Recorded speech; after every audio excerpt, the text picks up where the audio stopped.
E eu quero trazer também para vocês essa visão de como amenizar esses impactos, já que é algo tão esperado, como que eu faço para não ter tanto impacto no meu desempenho pessoal, profissional ou social? Não esquecer do aniversário da sogra, por exemplo, não esquecer do aniversário da mãe, né, das pessoas mais queridas, porque é tanta atividade no dia que às vezes a gente esquece até de pagar contas, né? Aquela mulher, por exemplo, que já tem uma rotina de pagamento de contas, quando o bebê nasce, ela esquece totalmente sobre pagar uma conta na data do vencimento correta. Então a gente já percebe tudo isso porque a atenção dela está mais voltada para o bebê. Então a mulher tem uma hipersensibilidade nas questões do bebê, por exemplo, é, aquele chorinho de fome, aquele chorinho de fralda suja, aquele chorinho de sono. Então a mãe consegue identificar, tá? Os comportamentos do bebê. E isso só se dá porque o cérebro tá passando por essa maturação. Então, vejam, vai falhar de um lado, mas vai super ajudar a mãe do outro lado, porque nós não temos um manual de cuidados do bebê. Então, essa hipersensibilidade, ela é importante para a sobrevivência do bebê e também para a maturação e aprendizado da mãe que está sendo construída a partir de agora. Então, se é algo positivo para mim também, a ideia não é entrar aí numa grande cobrança.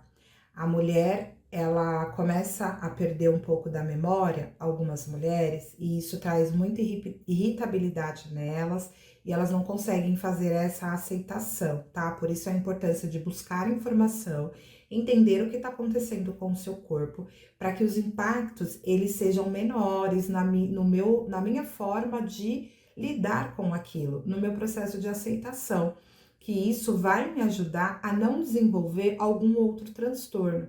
Porque vejam, geralmente a mulher, quando ela se incomoda demais com essa questão da perda de memória, ela tende a ficar um pouco mais retraída. E aí ela pode apresentar altos níveis, tá, de ansiedade por conta disso.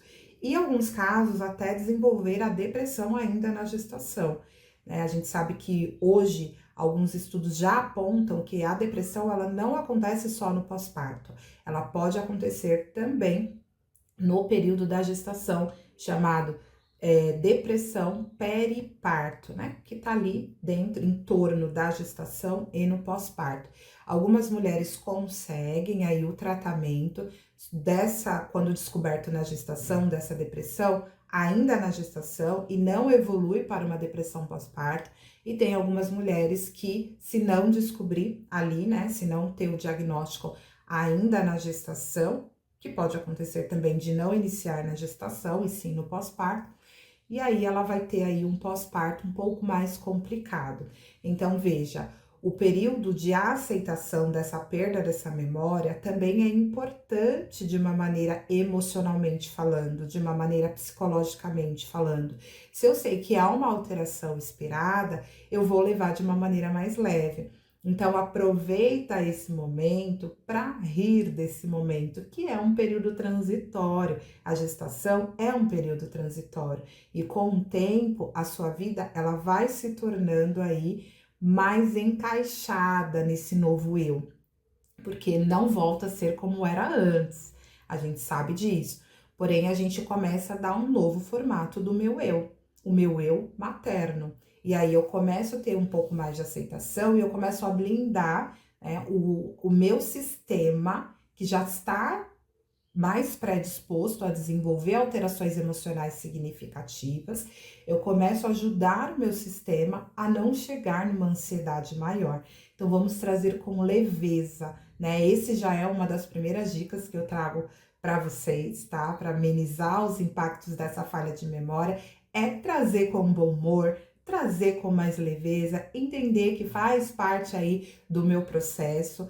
Mas, Cris, eu trabalho numa empresa muito importante e esses lapsos de memória pode afetar no meu rendimento nesse trabalho. O que eu posso fazer? Aí a segunda dica que eu quero trazer para vocês é justamente essa. Tenha o hábito de criar lista de tarefas.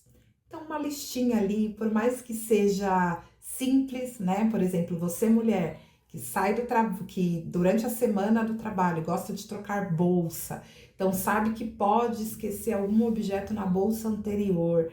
Então, algumas pessoas traz a dica de ter uma bolsa dentro de uma bolsa, porque assim você só tira aquela bolsinha de dentro da bolsa, coloca na outra, então a possibilidade de esquecer alguma coisa, ela fica muito mais, muito menor, muito mais remota, digamos assim.